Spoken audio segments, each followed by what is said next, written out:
Dear friends, welcome back to this Sustainability Forum. It's a pleasure to see you again. And now maybe it's a hot point and a hard time in this event, as we have the great pleasure to welcome our minister, Luxembourgish Minister for Environment, Climate and Sustainable Development, Mrs. Carole Dieschbourg. So, Mrs. Dieschbourg, thank you so much for being here and thank you for your support. We had already the pleasure to see you yesterday, our CEO event, where we had more than 50 CEO, and you've been conveying some important messages. We have now a wider audience. What kind of message do you want to convey tonight to this wider audience? So first of all, I would like to say that I'm pleased to be with you today and congratulate you first, IMS, for this 10th edition and choosing also the important topic of biodiversity loss, climate action, climate neutrality, because these topics are crucial in order to recover better, because I think we are all coming from this pandemic situation, immediately also linked to biodiversity loss. We have seen during the last year how vulnerable we as humans are and how vulnerable our economies are. So on the one hand, we have been challenged. On the other hand, we had the chance to see what is really important, to protect the ones we love, to show solidarity, to act together, and to act for healthy people on a healthy planet. So the message for today is really to take this as an opportunity now to build back better and get more resilience by taking into account that we can only develop better and build back again when we take into account the planetary boundaries, when we fully go for circularity, when we all together decouple emissions from growth, speak about well-being, and act together. So for me, what is important, and I see that your event is is very timely, because this week, the first part of the CBD, so the COP for Biodiversity, has opened. I had the pleasure to be there the last day. And we had last week the first Climate Expo in Luxembourg, having all actors at the Lux Expo, showing what's already there, what action is already happening in order to get climate neutral in Luxembourg. So for me, the main point is to make bold decisions, be courageous, and implement. And everyone can do this. Whether you are an economic actor, whether you choose in your everyday life to make the right choices in your everyday life. So as a politician, the COP15 in Kunming has to be like the Paris momentum for biodiversity. Decisions that we as politicians take have to be based on science. We need civil society on board and frontrunners. Economic frontrunners from all economic sectors need to lead by example. And I think that's especially what you have been doing these days, showing that we can create win-win situation if we push, for instance, for nature-based solutions by river restoration. For instance, in Luxembourg, we do this to protect the people, to protect biodiversity, to prevent flooding and act on climate. So creating those win-win situations by creating also green and sustainable jobs is one of the things that I find the most important, that we are able to take action and to build a resilient world together. So Luxembourg has already done big steps. We have not only been saying that we want to have 30% of the land and sea protected, but Luxembourg has already 27% of protected areas. We also, during the last years, have developed a climate framework by having a climate law, putting in place interministerial groups, but also now having people on board, and the Prime Minister announced it yesterday. We do not only have a climate platform, with economic actors and civil society and a science board, but we will also have a new Bierja platform. So Luxembourg is really taking action, and I'm terribly proud to see that we have so many economic actors already taking action and having interest in all those very important topics. So for today, I really would like to thank you for the commitment for the last years, and saying that I am looking forward for the next years to come and to see the action on the ground. Well, Mrs. Minister, thank you very much for all those encouragement and also for your passion in the topic. We really appreciate your support, and I mean, I'm sure that Luxembourg is really going in the right direction. Thank you very much. Thank you. So, ladies and gentlemen, we are slowly coming to the end of this day, and even though we, of course, have still a session to come that I will announce in a minute, I'd like to take a few seconds maybe to recap what we've heard today and to try to make a summary, which, of course, is quite a challenge because it has been so rich today with so many actors and interventions. But let's try. We heard today that having a nature which is working somewhere contributes to something, or that 41 trillion of revenues are dependent of a well-functioning nature, which is giving us a free service, which means in return that 1.2 billion of jobs depends on us safeguarding our environment. Well, this is quite a figure. We heard then a series, a flow of information explaining us all kind of measures, all kind of solutions that were possible. Nature-based solution, including climate-based solution. We heard about sweet cities in Costa Rica. We heard about also what Luxembourg City is doing here in Luxembourg. We heard about the climate heroes, which are citizens, entrepreneurs, doing things which they think is right for protecting the environment and really kind of being kind of the front runners in this thing. And they've really shown us how they have a positive impact of the planet instead of kind of taking something out of the planet.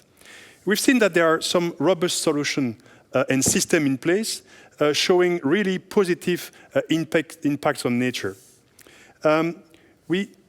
I don't know for you, but I was fascinating to hear about the link between biodiversity and the pandemic, and also the kind of link between pandemics, deforestation, and lack of biodiversity, and that already the three diagrams were really looking ahead and were completely aligned, and there was a clear link in between those. We heard about natural capital transformation. We heard, Mrs. Minister, that we are restoring 20 kilometers of the Alzette River in Luxembourg. We heard about quality of the water and its impact.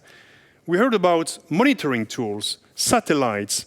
We heard about financing. We heard about examples of the EIB. We heard about asset management doing things. We heard about new materials, which are now made possible by using carbon, and which are even able to replace cement. We heard about the forest, our very best friend, the tree, that we tend to forget, and I know tonight you are attending a special meeting on the trees in Luxembourg. We heard about science, about circular economy, decarbonization.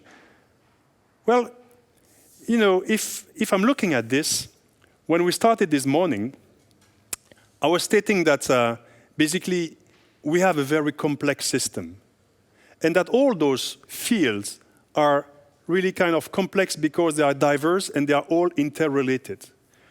What we have been trying to do all along this day is really to show you the connections, to give you ideas, to give you concrete solutions to do things, to also show you that in some extremely tough areas like steel, cements, there are solutions. So if there are solutions for steel and cement, there must be some solutions for textile. There may be some solution for almost all sectors. There is certainly solutions for agriculture.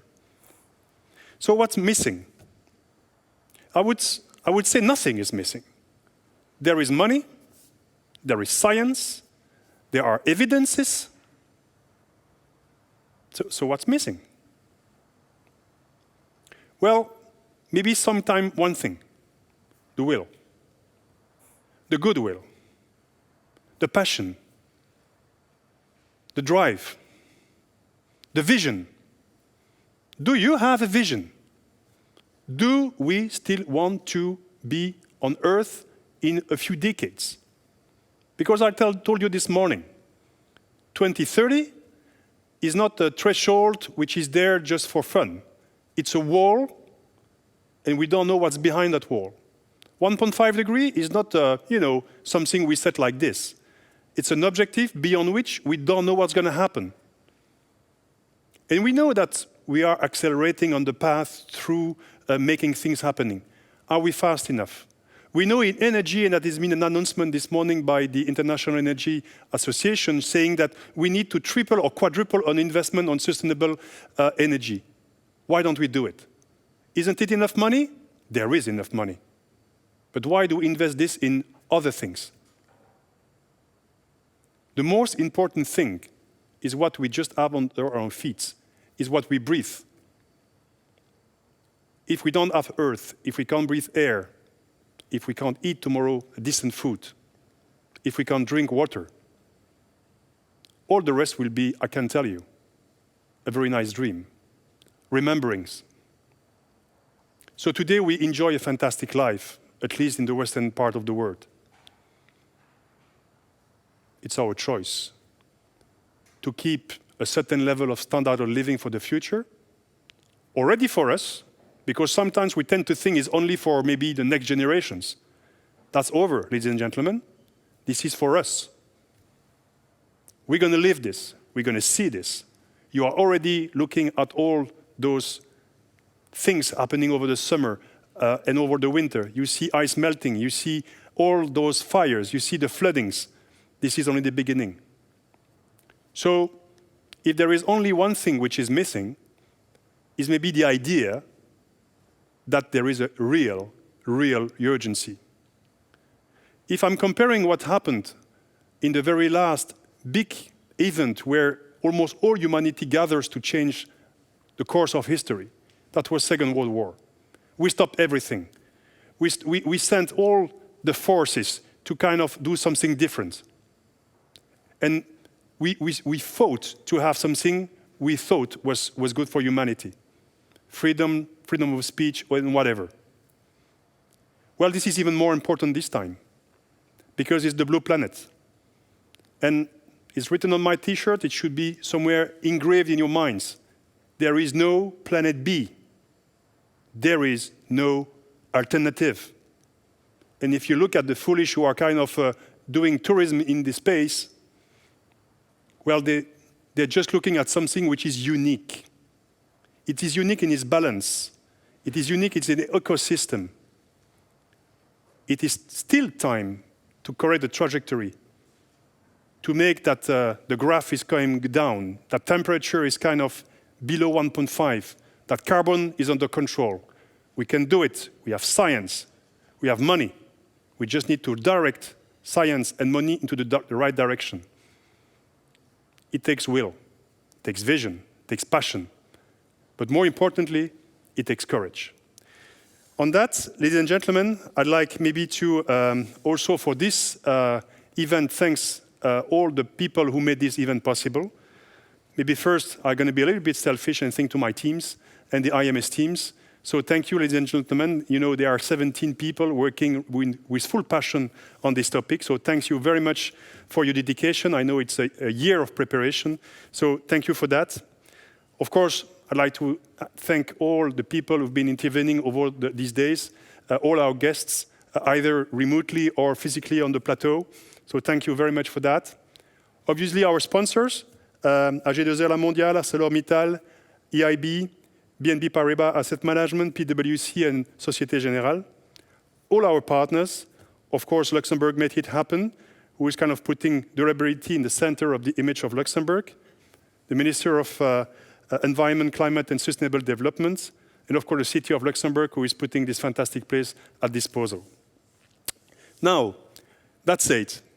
Marie, Alexis, We are not looking forward. I mean, there is a perfect transition, but because not only there is no Planet B, but there is also a whale there.